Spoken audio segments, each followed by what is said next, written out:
রাজ্যে বিজেপি ক্ষমতায় আসতে বাড়তে শুরু করেছে কট্টর হিন্দু সংগঠন আরএসএস এর শক্তি। সোমবার মহালয়ার সকালে রাজ্যের প্রতিটি জেলায় মিছিল করল আরএসএস। আগরতলা আস্তাবল মাঠ থেকে শুরু হয় আরএসএস কর্মীদের মিছিল। শহর ঘুরে এই মিছিল।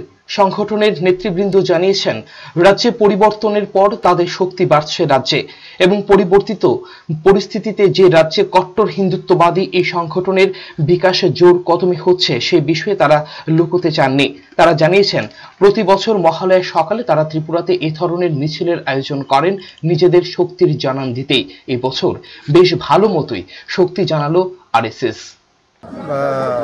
পথ সঞ্চালন রুট মার্চ, তার মূল উদ্দেশ্য হচ্ছে রাষ্ট্রীয় স্বয়ংসেবক সংঘ যে নীতিতে বিশ্বাস করে, রাষ্ট্রভক্তি, দেশভক্তি এবং অখণ্ড হিন্দু রাষ্ট্র, সেই আদর্শকে সামনে নিয়ে এই পথ সঞ্চালন করা এবং মানুষকে জাগ্রত করা, সমগ্র দেশবাসীকে জাগ্রত করা। ব্যুরো রিপোর্ট, চ্যানেল 3 রাত।